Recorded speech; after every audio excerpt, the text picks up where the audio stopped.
All right, folks.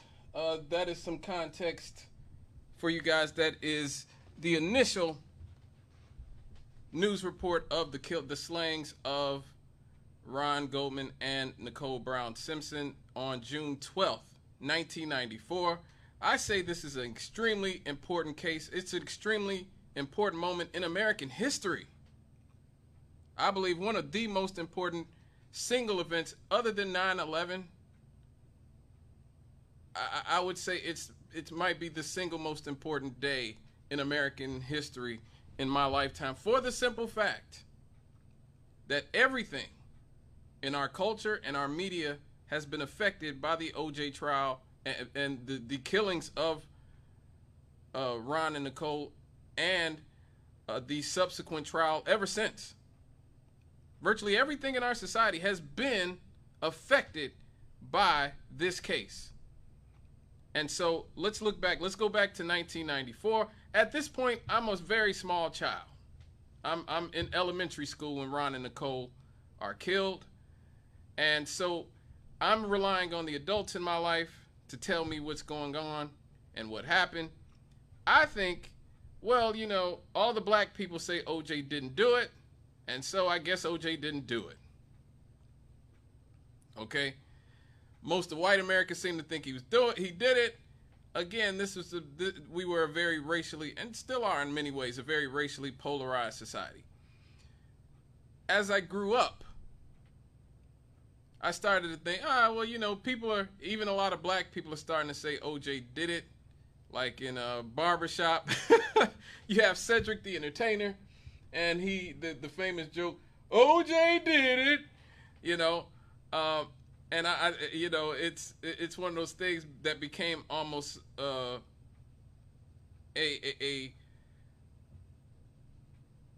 almost universally agreed upon thing, even amongst a lot of black people, that OJ indeed did it. And so then I started to think, well, maybe OJ did do it. He probably did do it, right?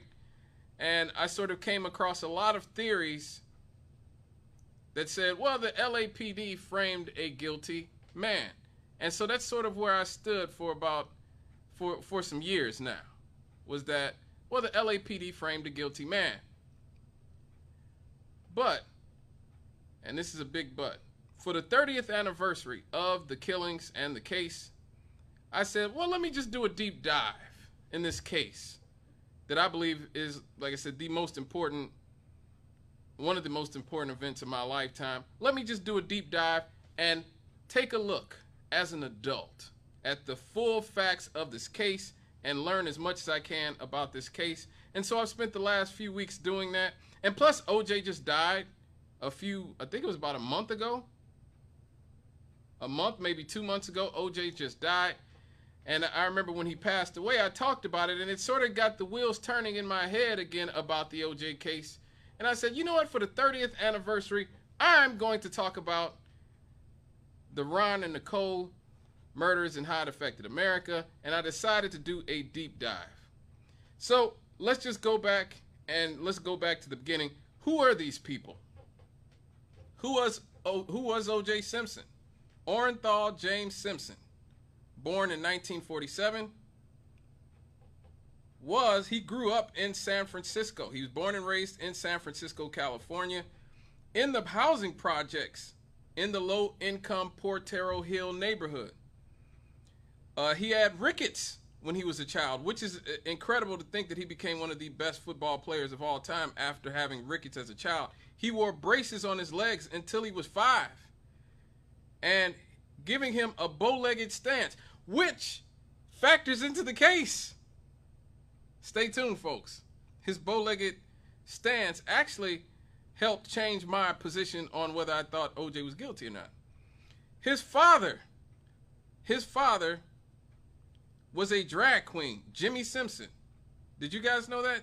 His father was a well-known drag queen in San Francisco and ultimately was gay and died of AIDS in 1986. So when OJ's father dies, OJ Simpson has already had a Hall of Fame football career. He's already acting. He's already a TV personality. This is like the height. He died at sort of the height of OJ's fame and success.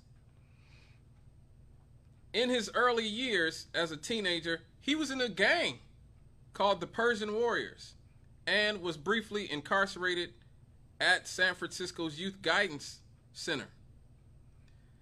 The woman who would become his future wife, Marguerite Whitley, who he started dating in high school, said that he was a very awful person. He was actually arrested multiple times. And after his final arrest, he happened to meet one of the great baseball players of all time, one of the greatest athletes in American history, Willie Mays, who many people to this day think, including myself, thinks is the greatest baseball player of all time. He meets Willie Mays, and he encouraged OJ to stay out of trouble. And OJ said, okay, I'll do that. So OJ Simpson changes his life. He gets out of gang life, and he starts playing football. And he becomes not just an okay football player, not just a good football player, not just a great football player. He becomes one of the greatest football players of all time. I think to this day probably a top 5 running back in NFL history. I would only put Walter Payton, Jim Brown, and Barry Sanders maybe over OJ. Prime OJ was a great, great football player. And it's important to state, because this even factors in the case, that running backs, which was the position OJ played, take the worst beatings of any position in the NFL. Put a pin in that. Put a pin in that, because it's going to be very relevant in the details of this case. Running backs take the worst beatings of anybody in football. That is why their careers are the shortest. The average running back in the NFL plays 3.5 years. They are out of the league by the time they are 25, 26 years old in most cases. OJ played over a decade, including on some of the worst teams in NFL history.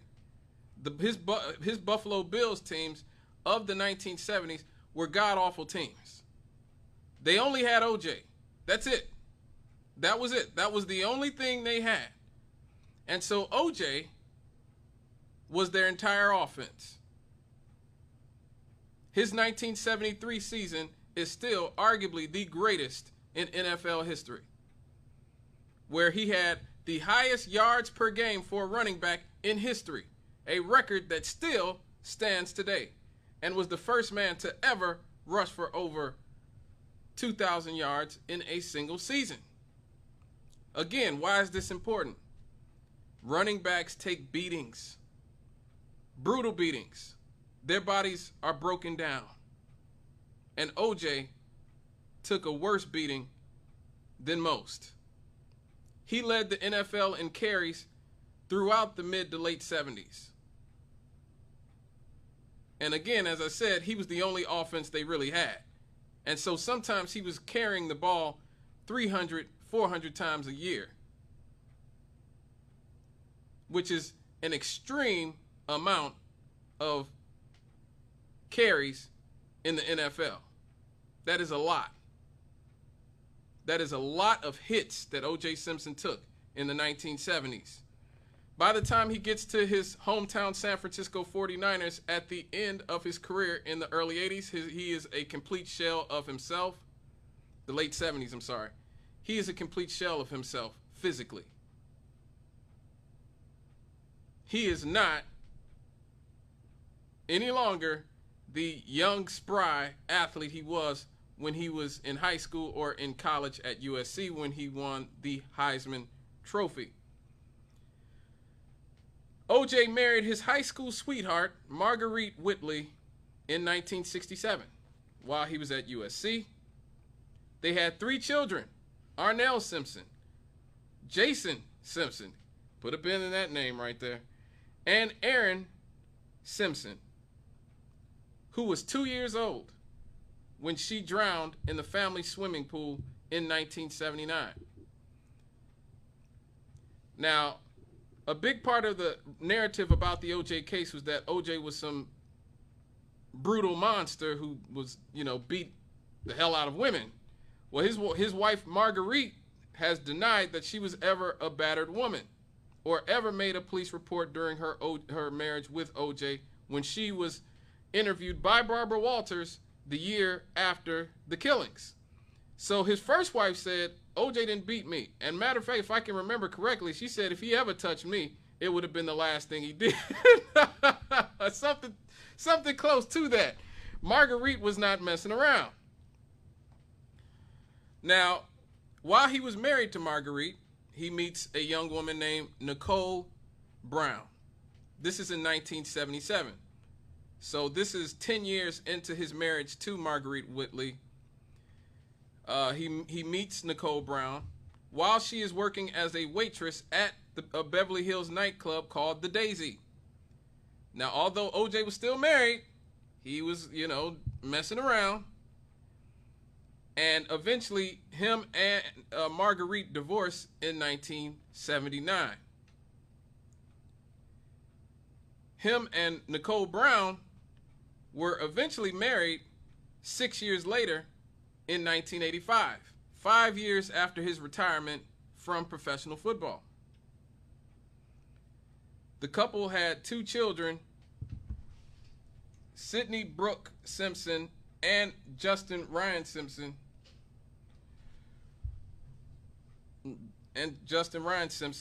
This marriage lasted 7 years. So they were married up until 1992.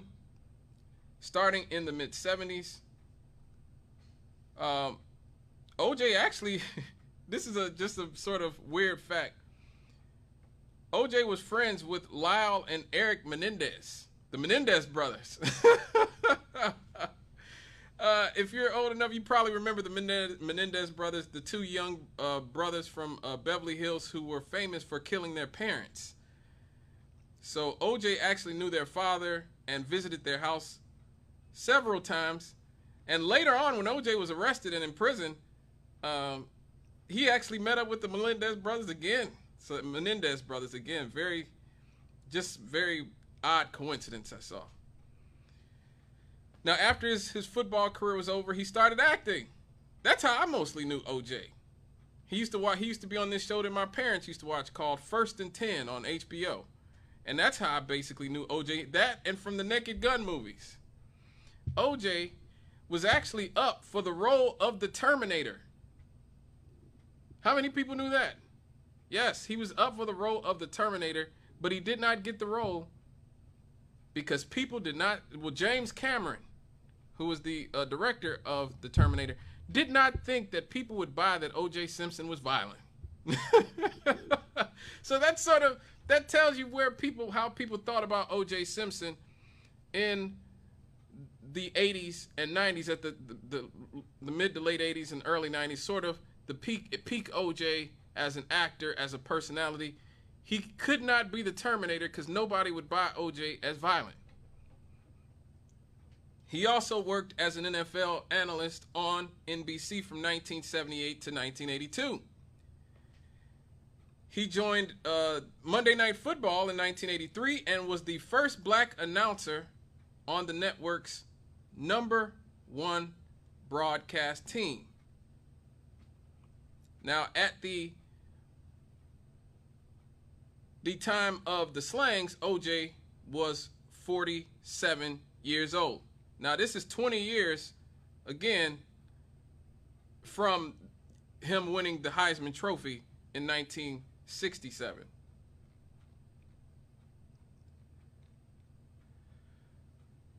Now, who is Nicole Brown-Simpson? Nicole Brown-Simpson was born in 1959 in Frankfurt, West Germany. Yes, her mom was actually German, and her father was American. And she actually grew up in Germany for the first years of her childhood. She was the second of their 4 daughters, Denise, Dominique, and Tanya being the other 3 sisters. And from her father's previous marriage, she had two older half sisters, Wendy and Margaret, and one older half brother named Tracy. So overall, there was 7 Browns. They moved to California, Garden Grove, California, and she graduated from Dana Hills High School in Dana Point, California in 1976. So she graduates from high school in 1976. She meets OJ in 1977. Mind you, OJ is a married man. He's, at this point, one of the greatest football players ever. Has already had a Hall of Fame career and is rich. And she just graduates from high school and was working as a waitress when they met. They were together for 8 years before they actually got married. This was after he retires from football.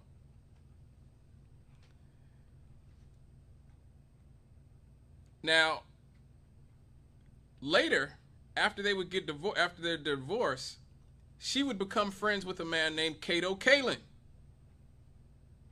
On a skiing, she actually meets Kato on a skiing trip in Aspen, Colorado, in December of 1992. He later moves into the guest house on Nicole Brown's property on Gretna Green Way and lived there for an entire year.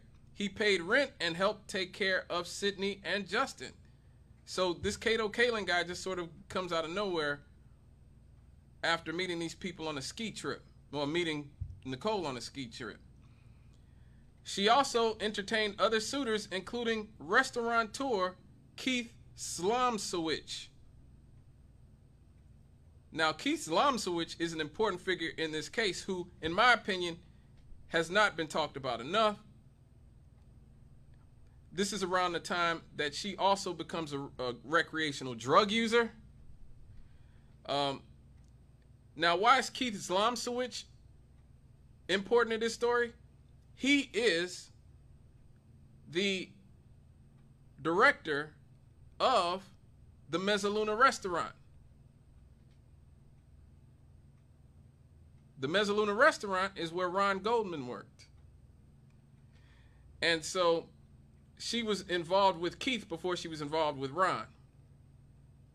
Matter of fact, the 1989 phone call, domestic violence call that everybody looks back at and plays the audio from, where OJ is yelling while Nicole is crying.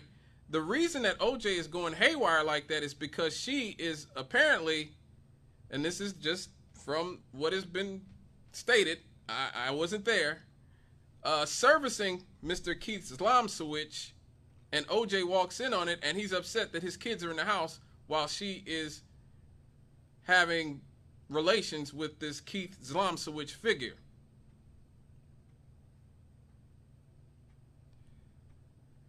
Now, OJ found out about this because he was on the set of a movie, and one of Keith's ex-girlfriends, who was an escort, who worked for Heidi Fleiss, tells him about the way Nicole is starting to live. She's telling her that she's a drug user, that she's having drug parties and a lot of male suitors in her house. And so he actually goes to Nicole's house, finds her with Keith Slomsewicz, and that's why you hear OJ going haywire in the 911 call from 1989.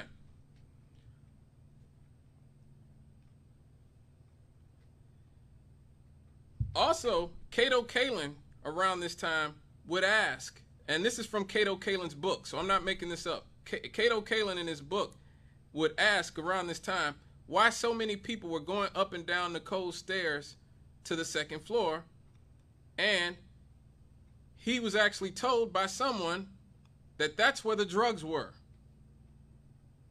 Again, these are things that were not talked about during the trial, at least not publicized, it seemed like to me. Maybe I missed it because I was so young, but these are not things that seem to be talked about very much at the time. Nicole's best friend, Faye Resnick, a woman who was known for having a drug problem and being involved in drugs, also was living with Nicole at the time of the murders and was in drug rehab while the murders had taken place. Okay, so it's important to state that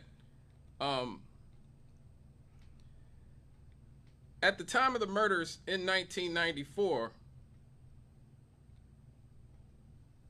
OJ and Nicole were in a somewhat good place. They weren't enemies. They weren't in a bad place. A couple of weeks prior to her death, Nicole Brown was sick with pneumonia. And OJ's son, Jason, went to visit her. And OJ actually brought her chicken soup because she was sick. So, again, this is not really the I'm living in fear perception that I was getting from the media at the time in 1994. Now, let's get to, obviously, what happened on June 12th, 1994. Nicole Brown-Simpson and OJ both attended their daughter Sydney's dance recital at Paul Revere Middle School. Afterwards, Brown and her family went to eat at the Mezzaluna restaurant. Again, this is the Mezzaluna restaurant, once again, coming into focus, where Ron Goldman was a waiter, where Keith Zlomsowicz was the director. One of the waiters at the restaurant was Ron Goldman, who had become close friends with Nicole Brown, but he did not directly serve the Brown family, which is also an important fact because the perception is that these people barely knew each other, right? But Ron Goldman wasn't even the person who was serving Nicole and her family. Now, why is that important? We'll see in a minute. Nicole and the children went to Ben & Jerry's before going back home to the condominium on Bundy Drive in Brentwood. The manager of the Mezzaluna recounted that Nicole Brown's mother actually telephoned the restaurant at 9:37 p.m. asking about a pair of lost eyeglasses. The manager found the glasses and put them in a white envelope, which Ron Goldman then took with him as he left the restaurant. At the end of his shift at 9:50 p.m., he intended to drop them off at Brown's place. Now, again, Ron Goldman wasn't even the server that served Nicole Brown-Simpson and her children. But he was the one that took her the glasses, in spite of the fact that we were told that they barely knew each other.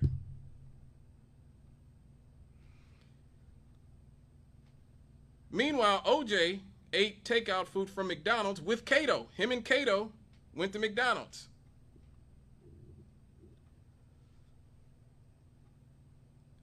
There were rumors that OJ had been on drugs at the time of the murder, which was later dismissed because blood tests were negative for Simpson, Brown, and Goldman.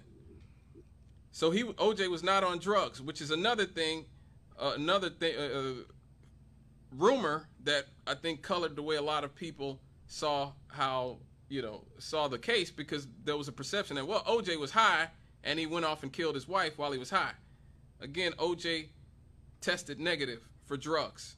They took his blood. He had no drugs in his system.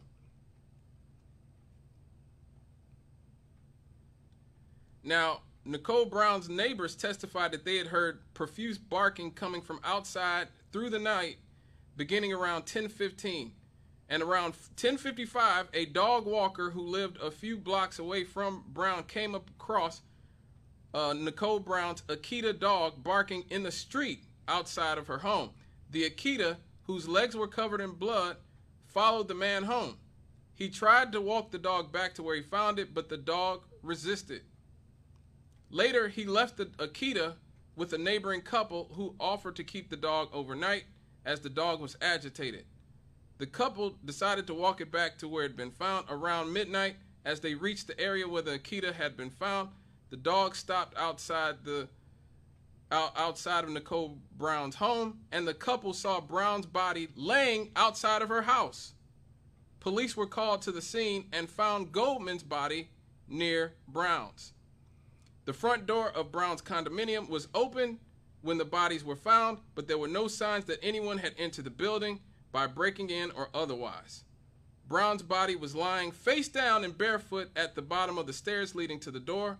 The walkway leading to the stairs was covered in blood, but the soles of Brown's feet were clean.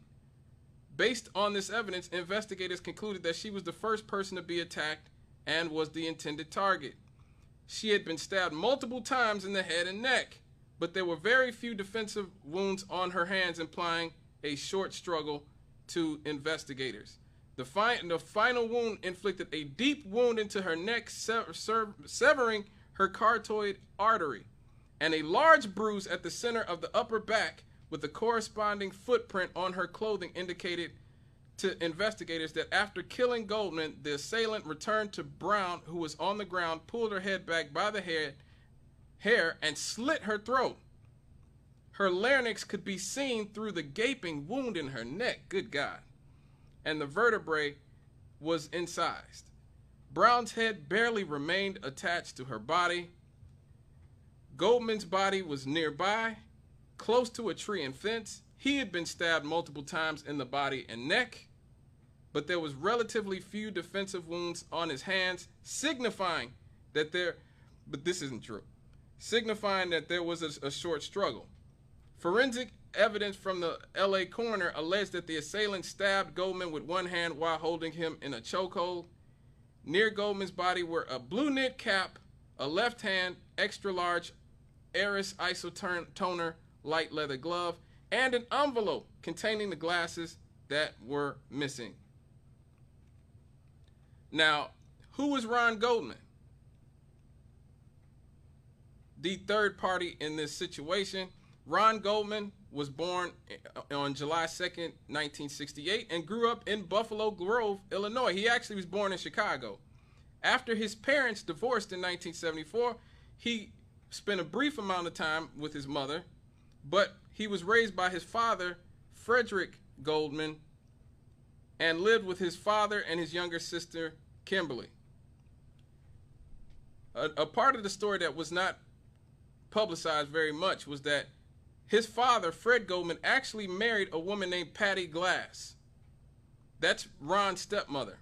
She was married to Fred in the late 80s. Her husband was a man named Marvin Glass, one of the most notorious killers ever in Chicago. He was a mob enforcer.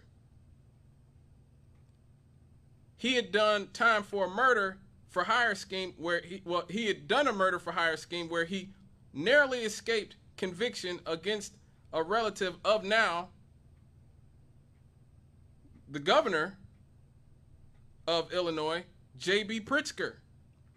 So Patty Glass, who is Ron Goldman's stepmother, was married to a man who almost assassinated one of the Pritzkers. And anybody who knows anything about Chicago politics knows the name Pritzker and Crown. These are some of the most powerful families in Illinois, in the Chicago area. If he was coming for a Pritzker, that means he had some weight behind him. They were the people who propped up Barack Obama. The Crowns and the Pritzkers are the ones who gave us Obama. He was also heavily tied to the Colombian mafia and cartel and helped them launder over $100 million in cocaine money. So again, it's crazy how many people involved in this story have connections to mob and mafia people. Now, in the late 80s, the Goldmans actually relocated to Southern California, where Ron would work as a camp counselor and had experience volunteering with children who had cerebral palsy. Upon moving to California, he started to live independent from his parents and supported himself as an employment headhunter, tennis instructor, and waiter. He also worked occasionally as a model for Barry Zeldis, the owner of the Z90049 store in Brentwood Gardens. Not long before his death, he also earned an emergency medical technician's license, but decided not to pursue that as a career.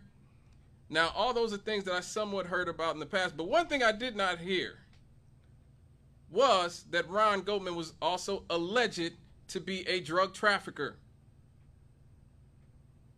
Yeah. And we also know this because when OJ hired investigators, they tried to get Ron's criminal records. They were moved all the way out to Malibu, and they actually were prevented from seeing his records, and they were handed essentially a binder that was 6 inches thick of Ron's criminal record, with so much of it blacked out because he was an informant. Yes, he was a federal informant. He had a protected criminal record protected by California Government Code Section 6254F. That is the law that protects the criminal information of someone that is cooperating with law enforcement as a confidential informant. Again, that is not something that I heard about in 1994 while the OJ case was going on. Ron also lost his job at the Cheviot Hills tennis courts for selling cocaine on the job, allegedly, after being arrested. He had outstanding bench warrants and a thick criminal record that was sealed, as he was a cooperating witness in drug investigations. Also, he was a model and a bodybuilder and a black belt, a triple black belt in Taekwondo. So mind you, these murders happen. Ron Goldman is 25 years old. He's a bodybuilder. He's a 3rd-degree black belt in Taekwondo. And the premise of all of this is that O.J. Simpson, at 47 years old, who's taken as much of a beating as anybody's ever taken in the hardest position to last in the NFL, who has arthritis, who has bad knees, who has a bad back, just easily beat up a 25-year-old bodybuilder who's a 3rd-degree black belt in Taekwondo. And Ron Goldman, his hands were bruised, battered and bruised. If I made the mistake of actually looking at the death scene photos before I went to bed. But if you look at the photos, look at Ron's hands. They are swollen. And they are bloody from fighting. Whoever killed Ron Goldman had bruises and cuts and all kinds of things on it. Probably broken ribs, broken nose, broken teeth, broken something after fighting with a 25-year-old bodybuilding 3rd-degree black belt in Taekwondo. Ron did not go out like a buster. Ron fought. And whoever killed Ron had a lot of marks on their body and a lot of damage to their body from Ron. Now, why is this important in the context of the investigation? OJ had little to no marks on him. OJ had no bruises and only one small cut on his finger. That was it. The only thing he had was the small cut on his finger. We know this because pictures of OJ in his underwear were leaked right afterwards. So he did battle with this man, 3rd-degree black belt, 25 years old, a bodybuilder, whose hands show that he was whooping somebody's behind and showed absolutely no signs of it. That is when I stumbled on that, that is when I started to doubt the official narrative. All right, folks. We're gonna get more into the labyrinth that is the OJ case. Later, we're gonna have the Happy Happies and celebrate our fathers. Give me a call, 219-885-1371. The number again, 219-885-1371. We'll be right back after these.